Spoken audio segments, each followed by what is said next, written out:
Por quê? Porque, assim, o conteúdo que nós tínhamos para desenvolver já foi desenvolvido. Agora nós estamos na transição para o novo conteúdo. Não, Alane, ninguém fez errado, sabe por quê? Porque, como vocês vão notar, essas atividades, elas pedem a opinião de cada um. Então, não tem como errar. E é bom que, digamos assim, que ninguém se contamine querendo me agradar, entre aspas, né? Falar com as minhas palavras, ou dizer aquilo que eu diria. Porque é opinião. Né? Eu vou ler as questões, vocês vão ver que, assim, como você percebeu o conceito de filosofia? É seu. Só tem um jeito de errar. Colocou lá o hino de Lamember. Aí está errado, que eu não perguntei qual é o hino de Lamember. Pelo menos do que eu me lembro, não era uma pergunta. Quer dizer, se escrever uma coisa que não tem nada a ver com o que foi perguntado, aí errou. E o que é escrever uma coisa que tem nada a ver? Colocar uma receita de bolo. Aí, né, eu não pedi receita de bolo. Eu gosto de bolo. Ninguém que fica do meu tamanho desgosta. Né? Assim, tá na cara que eu gosto de bolo. Né? Não dá para mentir. Mas não é porque você escreveu uma coisa que eu gosto que vai estar certo. Então, assim, se é a sua opinião e tem conexão com o assunto, está certo. Entendi. Fica à vontade. Então, tá lá. Tá lá o Andrei. Vocês são muito gentis, mas não, dá para copiar assim. Sabe como é que copia, Andrei? Tem um texto que eu entreguei. Tem gente que faz Ctrl+C, Ctrl+V. Um estudante mais inseguro, e muitas vezes a escola produz isso. Eu falo assim, a escola que os meus filhos estudam, eu noto, tá certo que as meninas têm 11 anos de idade, né? Então, talvez seja por isso. Mas, normalmente, as tarefinhas que as minhas meninas com 11 anos de idade têm que fazer é assim. Tem o livro de curso, né? Então, o livro tem um capítulo. E aí, no final, vem algumas perguntinhas. E o único jeito de você responder a perguntinha é as gêmeas. A paternidade é uma coisa maravilhosa, né? Mas gêmeas dá um trabalho. Qualquer dia eu dou alguns detalhes sobre isso, porque eu gosto muito de falar sobre elas também. Mas o aspecto aqui é assim, como é que é a tarefa das meninas com 11 anos de idade? Ela tem que procurar no texto e transcrever a resposta. E não adianta, toda vez que a Giovana, por exemplo, começa a colocar com as palavras dela, a professora escreve errado. Então ela já entendeu. Ela precisa achar no texto a resposta. Senão fica errado. A Giovana não sofre com isso, ela não está nem aí. Ah, o professor quer que faz, eu faço. Mas ela também ignora tudo. Se perguntar, fala, eu só fiz porque ele pediu. É a personalidade dela. A Luísa já fica, a minha outra filha, aí ela já fica invocada. Desde neném, né? A Luísa era assim, a gente pegava e colocava a Luísa na cadeira. Ela descia, porque ela não gostava que ninguém colocava ela. Ela descia e subia de novo e sentava. E deixava claro, se me colocar, eu desço, para subir. Ela falava, mas filha, eu não quero que faça para mim. Eu quero fazer. Isso desde neném. E agora, que não é neném, já tem 11 anos de idade, continua a mesma coisa. Fez por ela, ela desfaz para fazer de novo. Quer dizer, cada um com a sua loucura, né? Cada um com a sua loucura. Mas ela já entendeu que o único jeito dela fazer tarefa é escrever o que a professora quer que seja escrito.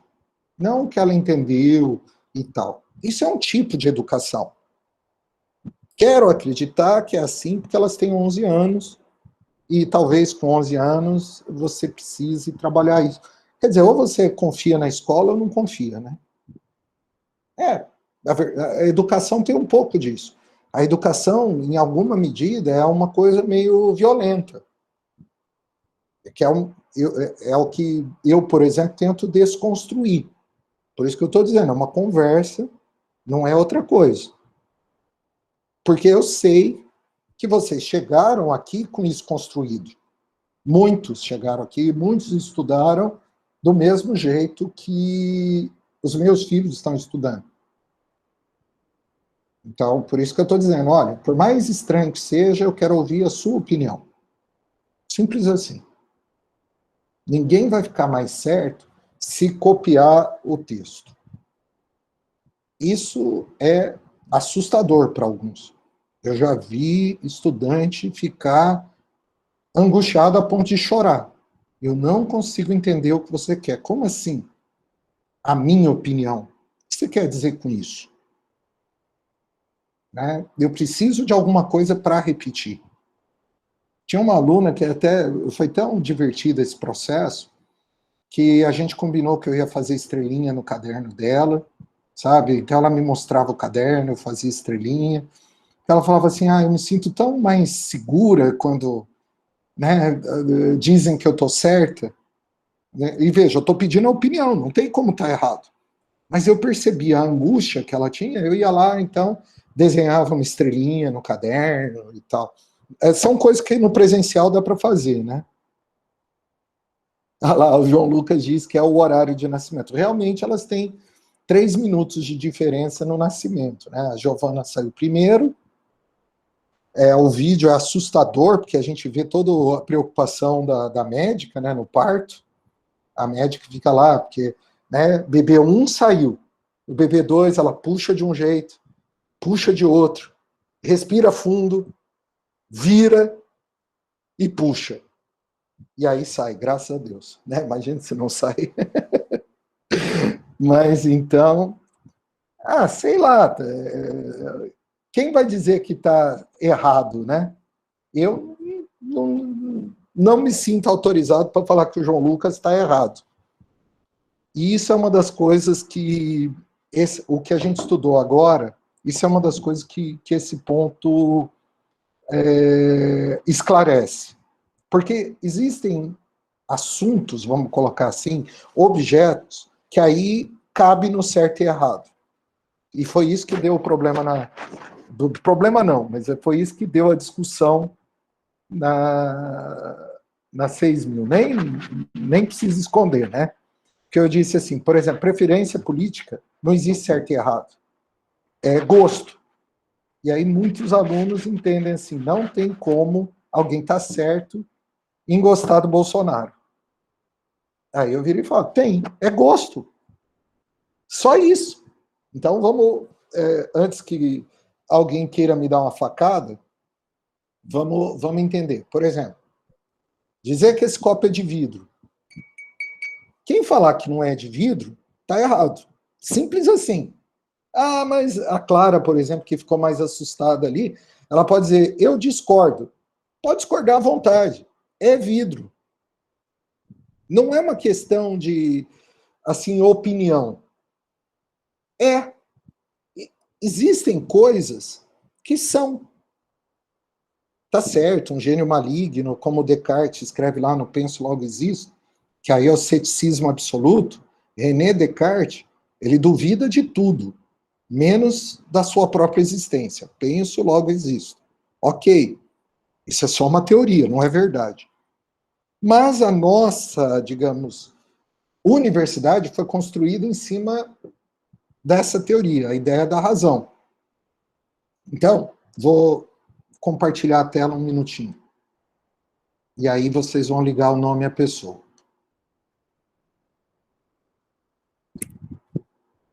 Então, agora está compartilhando. E eu não esqueci da pergunta sobre lá as questões. A gente já chega lá. Pode ficar tranquilo. E prometo que vou tentar chegar rápido. Então, assim, muitos que gostam de filosofia talvez tenham percebido que a diferença entre fundamentação e justificação repercute uma categoria de Kant, que é a diferença entre razão prática e razão teórica. É isso que está aí à vista. E por que a gente coloca essas categorias? Porque Immanuel Kant, por exemplo, é um grande estruturador, sabe? Alguém que estrutura, é uma grande inspiração para as formas que a teoria do direito assumiu. É isso que eu estou falando. Então, muito do que a gente sabe sobre o conceito de norma, o funcionamento da norma, a própria utopia do Estado de Direito, no qual estamos inseridos, muito disso reproduz categorias do pensamento kantiano. Goste ou não, Kant é um embrião da ciência do direito. Tanto que, quando a gente for apresentar o conceito de ciência do direito, o primeiro conceito que vai aparecer é do próprio Kant. Simples assim. Então, por isso a gente começou dando o conceito de filosofia, e agora a gente não vai mais estudar filosofia, tá? Não é um curso de filosofia, é um curso de teoria do direito, mas nós sim passamos pelos fundamentos da teoria do direito. Então, a teoria do direito começou a partir de algumas perguntas. Indo bem direto ao assunto. A razão, essa palavra razão, é percebida como um instrumento do conhecimento. Porque conseguir conhecer alguma coisa é compartilhar imagens. Vidro é uma palavra, igual eu brinquei com a Clara. Vidro é só uma palavra. Quando eu digo isso aqui é vidro, é que a gente tem uma convenção que as pessoas precisam assumir. Nós temos que necessariamente concordar o que é o vidro. Se não, qual que é o problema disso? O problema disso é depois não podermos conversar. Pelo menos quanto ao vocabulário, aí, quando eu digo a educação tem um caráter meio assim violento, é que tem algumas questões que a pessoa tem que concordar. Por exemplo, o vocabulário. Agora, ninguém teria que concordar sobre como se sente a respeito do vocabulário. Sobre, por exemplo, o que ele quer fazer com o vocabulário. Agora, o que é o vocabulário, ok, mas não o seu uso. Aí a gente começa, então, a intuitivamente identificar essa divisão de fundamentação e justificação. A tal fundamentação é a razão teórica do Kant, que é aquilo que é pressuposto para podermos vivermos juntos. E isso é colocado como aspecto objetivo do conhecimento. E o que é algo objetivo? Algo objetivo é que não se admite que discorde. Já houve um tempo histórico, por exemplo, que quem discordasse da religião podia ir para a fogueira pelo simples fato de discordar da religião. E foi um avanço social, gostem ou não, tem gente que não gosta, mas foi um avanço social entender assim, que ninguém deveria ir para a fogueira simplesmente porque discorda de religião. Um avanço social. A nossa sociedade começou a restringir os temas que estão fora da, digamos, da escolha social. Então, por exemplo, a princípio, aquilo que é objetivo ficaria restrito ao aspecto experimental dos fenômenos, que guardaria uma explicação de causa e efeito. Eu sei, falando desse jeito, está muito aberto. Mas pensa, o próprio Kant levou 50 anos estudando e escrevendo até chegar a esse conceito. E nós estamos aqui há alguns minutos. A razão teórica é aquilo da experiência humana que expressa preferência, sonho, desejo, não é objetivo. As ciências sociais, elas estariam no pensamento do Weber, Max Weber, na categoria de algo subjetivo, tá? Simples e direto. Agora, o Weber pode estar errado? Pode estar errado. Todo mundo pode estar errado. Eu posso estar errado. Ok?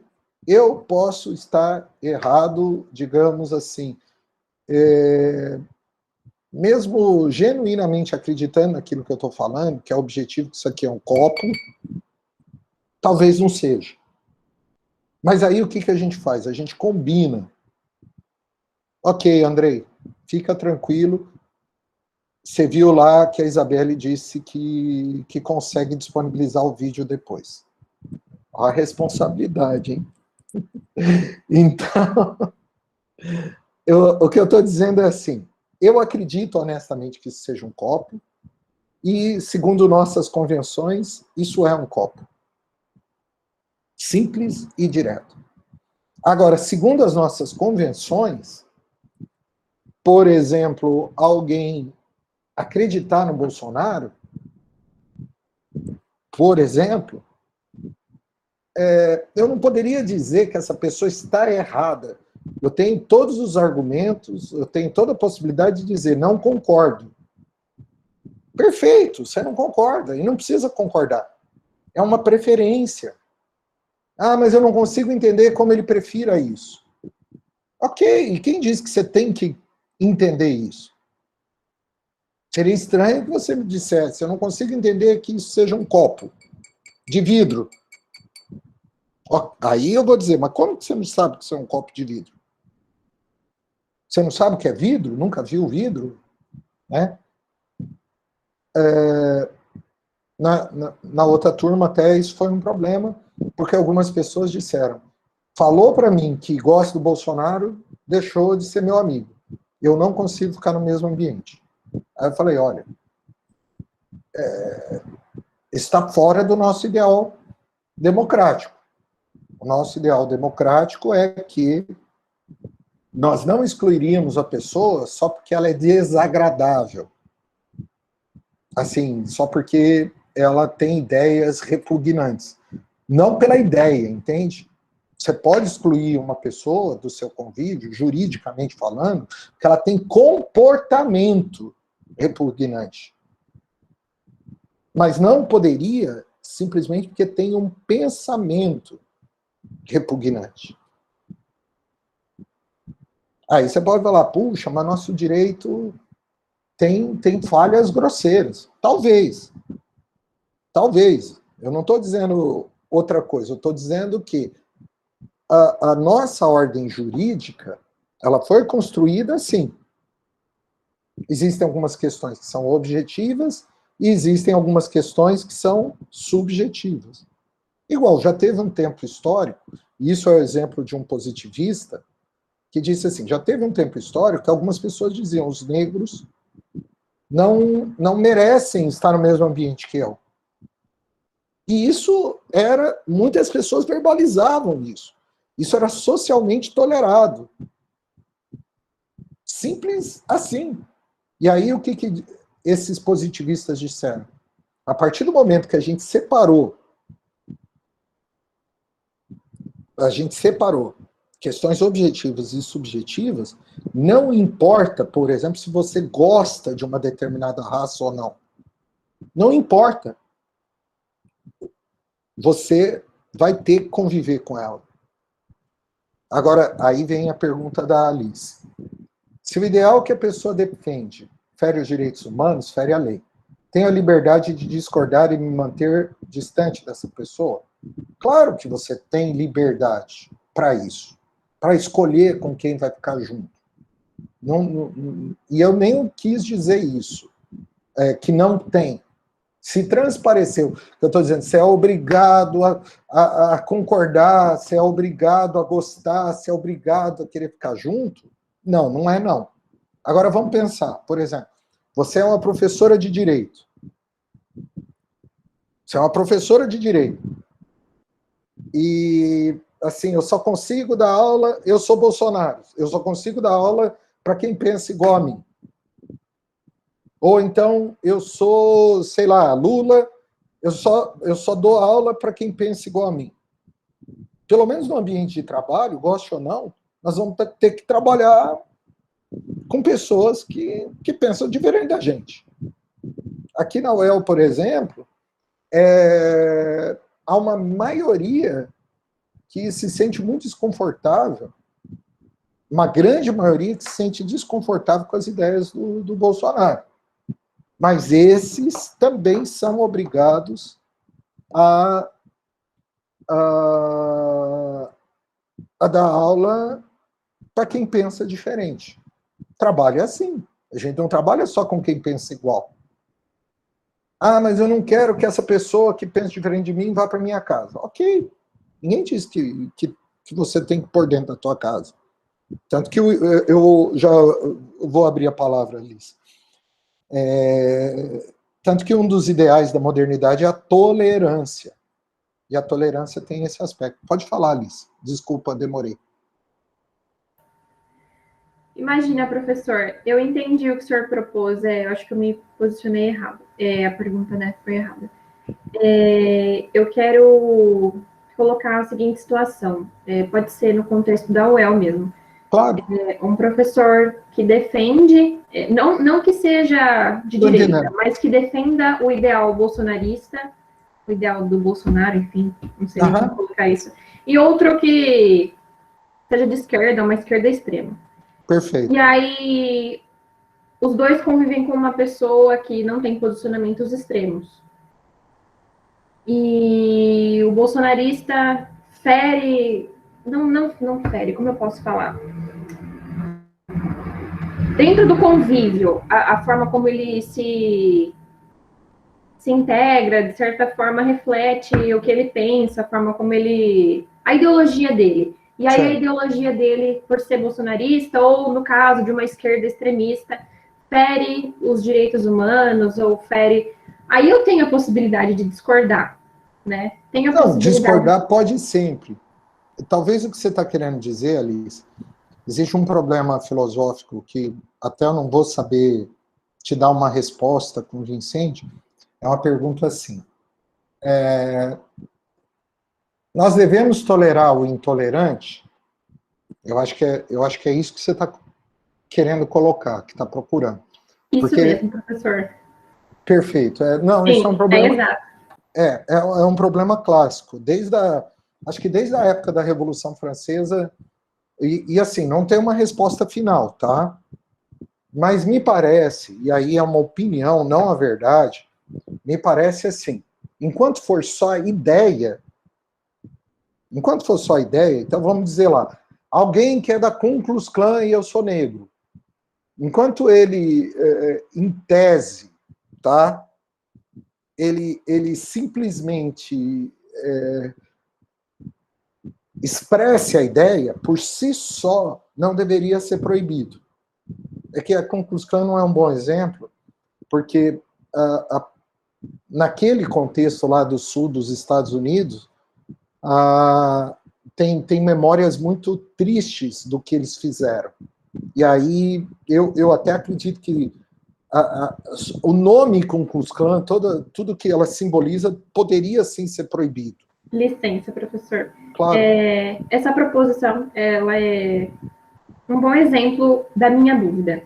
No caso, o que o senhor está tentando explicar para nós é que a liberdade de você poder falar o que pensa, mesmo no caso do racismo, e aí vem a minha pergunta, mesmo nesse caso em que hoje o racismo é considerado crime, sim, a pessoa ainda se classificar como assim, não gosto de negro, dessa forma, assim, bem esdrúxula mesmo.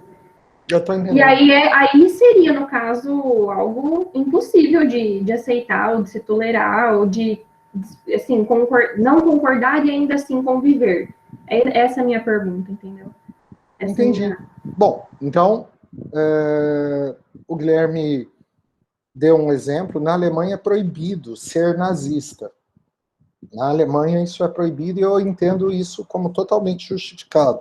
Existem leis na Alemanha que proíbem, por exemplo, alguém quiser fundar um partido nazista, não pode.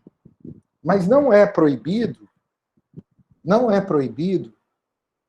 repetir, por exemplo, ideias do Hitler. Ideias. Nem é proibido, por exemplo, você estudar o discurso nazista. Isso não é proibido. E aí, Alice, eu entendo assim, a liberdade de expressão tem limites, sim. E normalmente a gente só consegue perceber nos exemplos concretos. Por isso até que eu estou falando em abstrato. Não é absoluta a liberdade de expressão. E eu te parabenizo porque você está conseguindo organizar isso muito bem, tá? Parabéns, assim. Eu tô entendendo o teu esforço para organizar a ideia de uma maneira, assim, adequada. Eu não penso que a liberdade de expressão seja absoluta. E quando a gente fala tolerância, é no contexto mesmo de garantir o direito de expressão. Pelo menos, aí vem o que justifica o que eu estou falando. Pelo menos uma sociedade democrática, ela supõe tudo isso.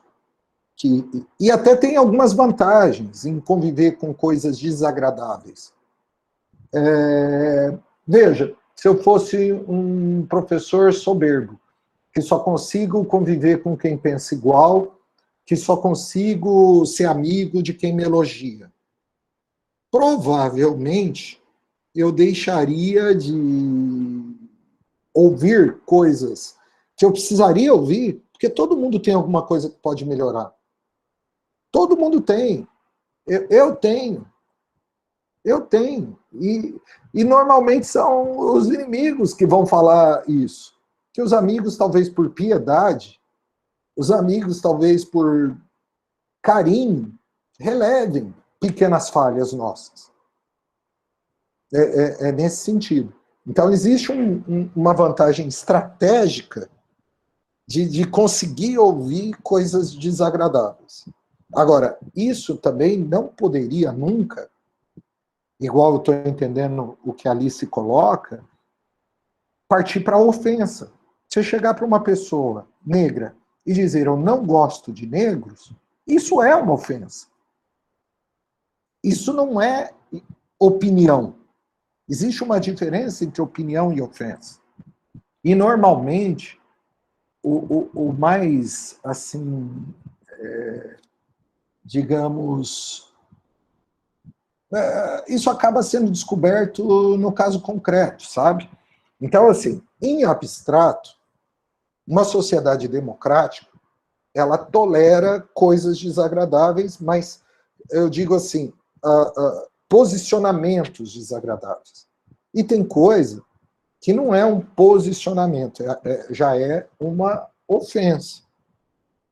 Por isso que o exemplo do ser nazista na Alemanha, eles entendem que por tudo que o nazismo resultou,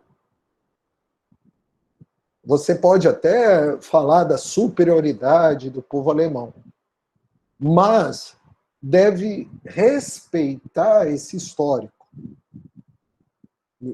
Não é uma discussão fácil. Assim. O Brasil, por exemplo, já tem julgamento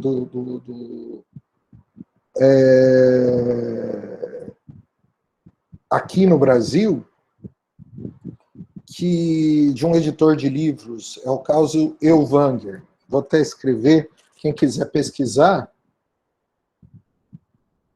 E eu já vou comentar. Ellwanger. Ellwanger é o sobrenome de um editor de livros que falava que o nazismo... Tranquilo, cara. que o nazismo nunca existiu, o racismo contra negros nunca... Desculpa. O genocídio judeu é uma mentira histórica. E esse sujeito editava esses livros no Brasil e dizia que era liberdade de expressão, e o Supremo entendeu que não era liberdade de expressão. Então, assim, como eu falei, são questões polêmicas. Aí o Guilherme perguntou, e se eu divulgar algo criminoso? É o que a gente poderia chamar assim de incentivar alguém a cometer crimes. Incentivar alguém a cometer crimes é entendido uma ação. Incentivar alguém a cometer crime é proibido. Por quê? Porque você está agindo para que ele cometa crimes. Isso não é permitido. Agora pensa, igual a gente tem lá aquele seriado que eu gostei de assistir, que é A Casa de Papel, do Netflix. Nesse seriado, quem assalta o banco é de alguma maneira elogiado, assim, é o mocinho do seriado. Podemos ou devemos proibir a transmissão desse seriado, porque de alguma maneira elogia o assalto a banco? Entendeu? É algo difícil. Eu não poderia dizer assim, não, eu gosto do seriado, então ele não pode ser proibido só porque eu gosto dele. Né? Então eu não gostei. Por exemplo, eu não gosto, sei lá, vamos escolher um filme para não gostar. Não gosto do Star Wars, então o Star Wars está proibido. Por quê? Porque eu não gosto. Aí o Guilherme completa. Tem crimes que são atos e crimes que não são atos. Bom, se pela teoria do crime, Guilherme, se você não conseguir identificar alguma atividade, não é punível, tá? Então, tipo, eu penso em matar o Guilherme. Isso, ainda que eu diga, falei publicamente, eu penso em matar o Guilherme. Enquanto for só pensamento, ainda que seja odioso, nojento, ainda que seja uma coisa asquerosa, a partir do momento que deixa de ser um pensamento, e isso induz alguma atividade, aí a gente já pode punir. Então, tentando ser mais claro daquilo que a Alice falou, a gente sempre pode escolher do que vai gostar e concordar. A gente sempre pode. E, de modo algum, eu quis dizer, se disse, me retrato já. Existem questões que são de preferência. E preferência é preferência. Agora, existem questões que não são, digamos, simplesmente preferência. E aquilo aí não é realmente livre. É só isso. E o Kant, por exemplo, dividiu a razão teórica e a razão prática. O direito, por exemplo, ele atua sobre comportamentos, mas a sociedade, de alguma maneira, escolhe que comportamento ela quer tutelar e qual não quer.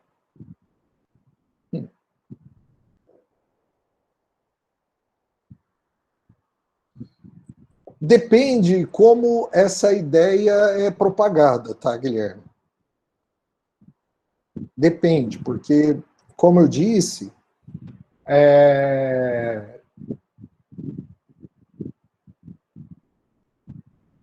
tem que ter uma sensibilidade para como você vai realmente discutir isso, né? Independente se... É assim, Heloísa, fica tranquila. Até agora que eu vi eu me estendi um pouco nisso, né? Pois só fechar a pergunta do Guilherme, eu vi a Alane e a gente passa pelas perguntas.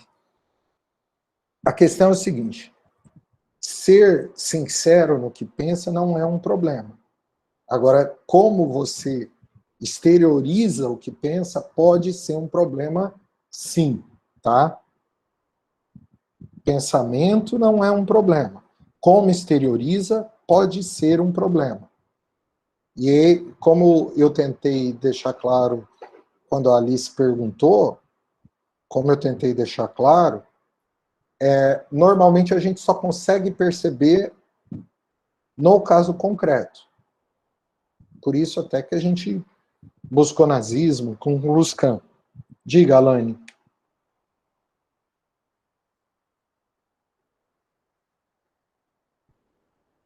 Sim, Adriele, vamos lá já. E aqui a Alane vai falar alguma coisa primeiro.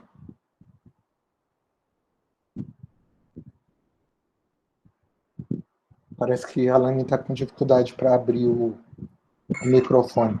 Diga lá. Professor, Sim.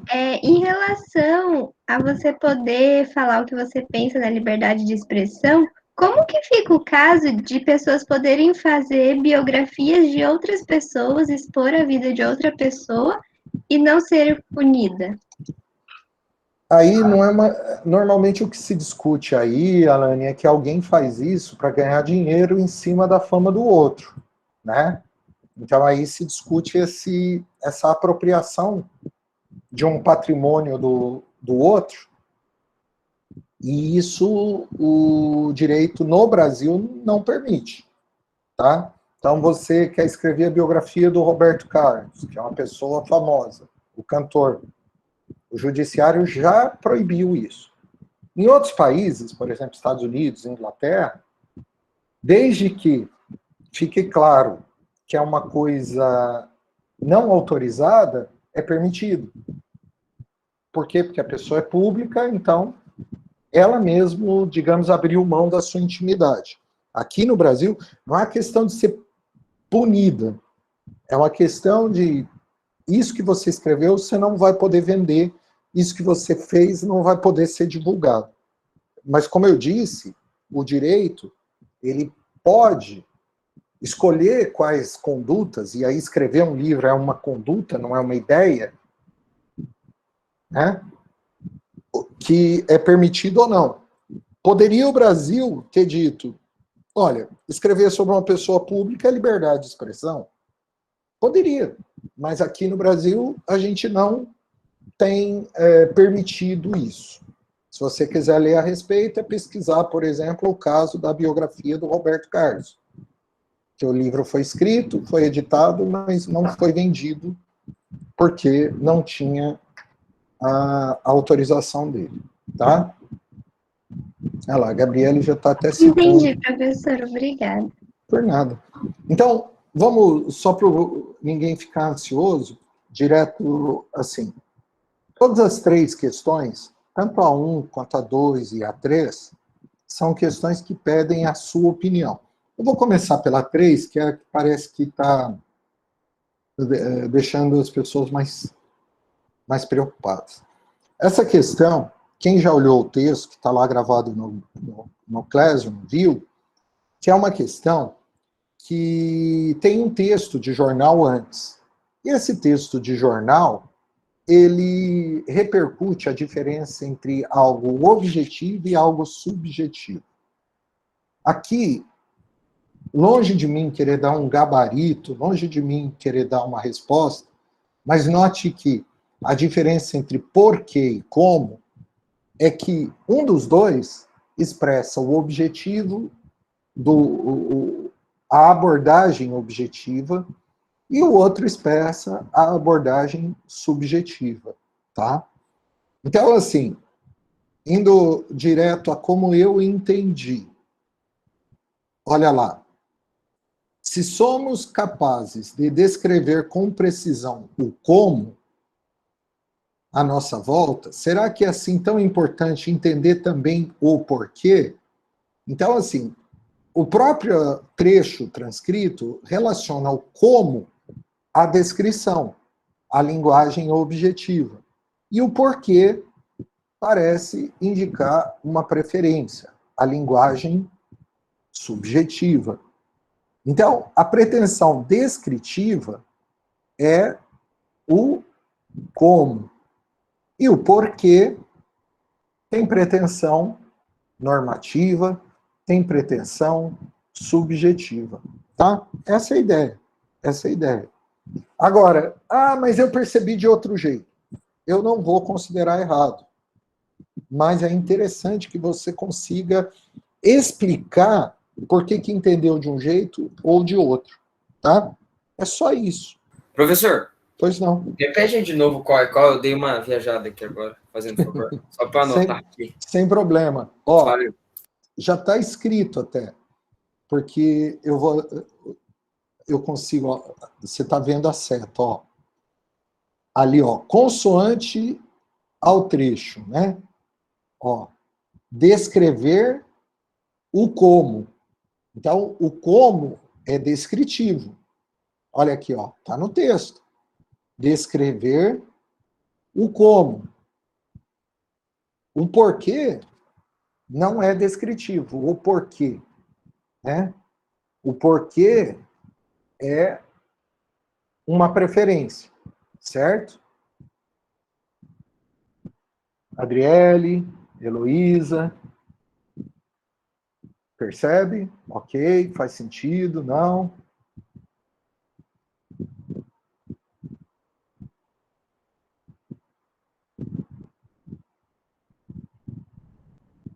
Muito bem. Então, invertendo. Agora o 2 é a mesma coisa no sentido de que há um texto e a partir desse texto há um desenvolvimento. Olha a pergunta. Qual a sua opinião? Tá? É a sua opinião. Como você pensa que é o curso? Nós estamos na segunda semana de aula, ninguém sabe exatamente o que é o curso. Então, a pergunta é, como você pensa que é o curso? Você, como alguém que está começando o curso, qual a tua expectativa? Qual a tua visão? É isso que é para colocar. Não tem expectativa sobre o número de linhas, não tem nenhuma orientação quanto à forma. Apesar de você postar sob seu nome, eu normalmente sugiro que você coloque o nome na própria atividade. O melhor é que copie a pergunta também, né, e identifique. Mas é sim, livre, leve e solto. Pelo menos no exercício. Tá? Pergunta 1. A gente inverteu porque mais pessoas expressaram lá uma preocupação com a 3. Mais uma vez, a gente relaciona, a gente contextualiza a pergunta, e aí vem lá. Como você entendeu o conceito de razão? É a sua opinião, é a sua compreensão, tá? Como você percebeu o conceito de filosofia? O que a filosofia estuda? O que a filosofia do direito estuda? Né? E aí é livre. Alguém estaria certo se fosse sincero ao dizer, não entendi nada. Tá certo, não tá errado. Isso é verdade. Ok? Tudo bem?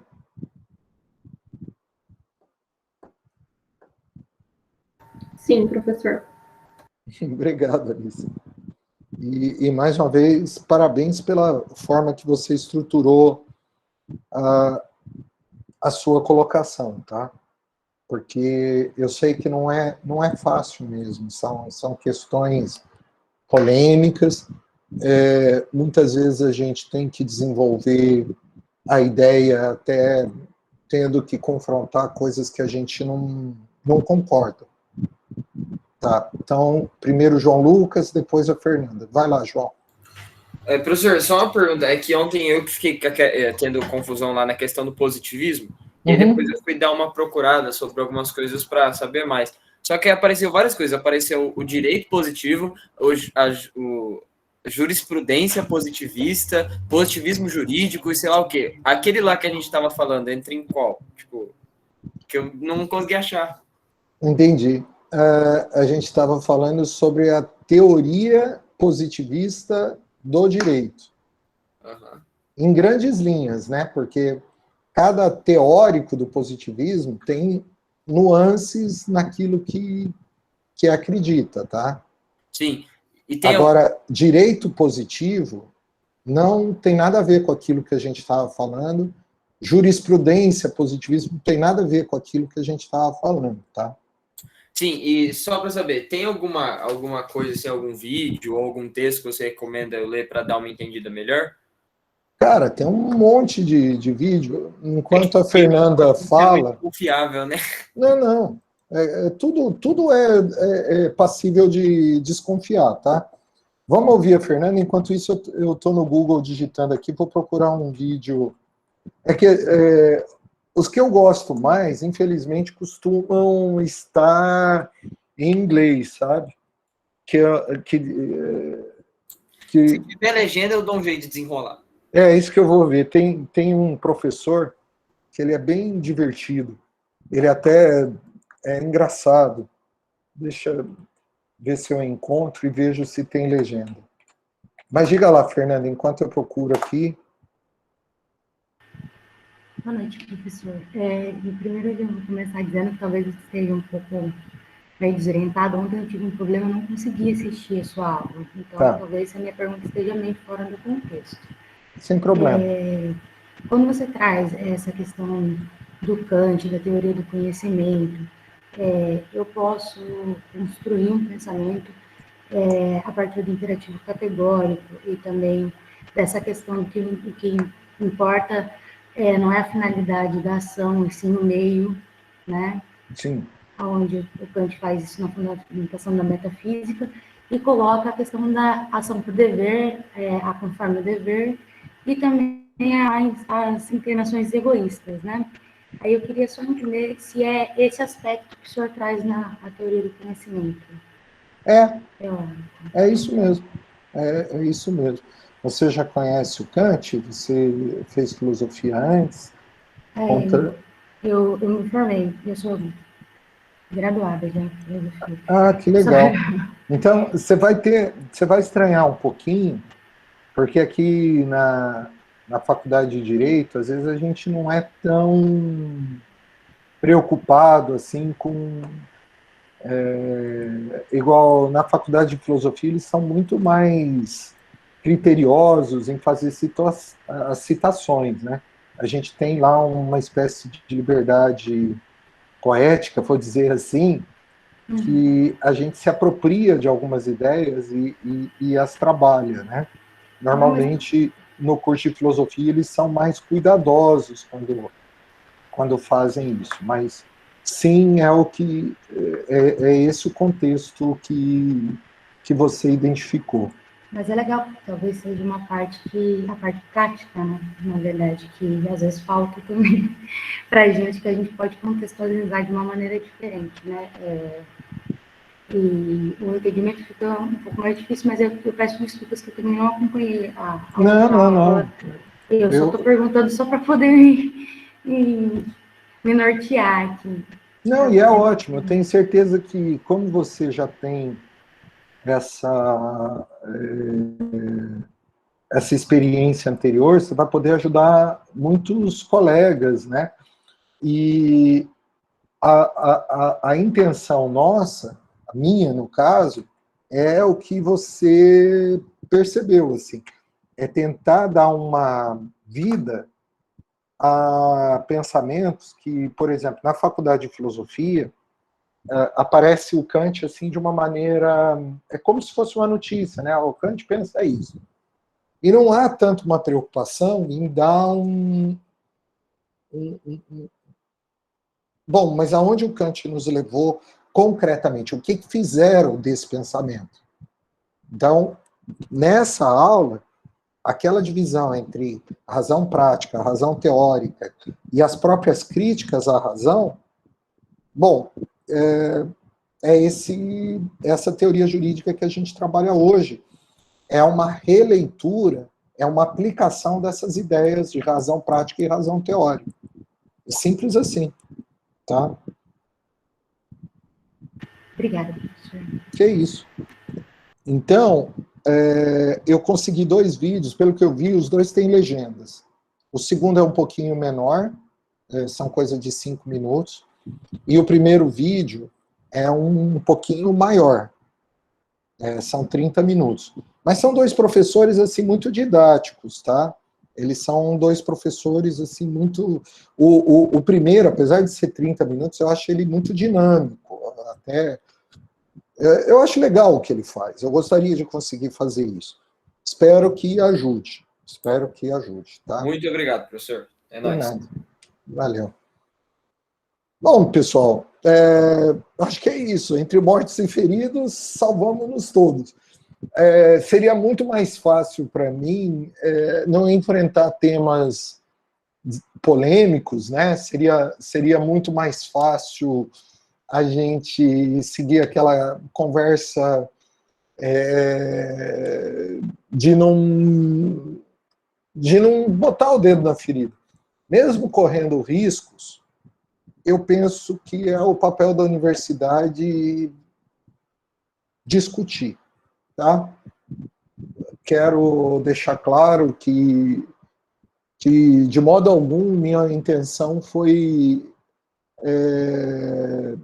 desagradar alguém, mas sim discutir, só isso.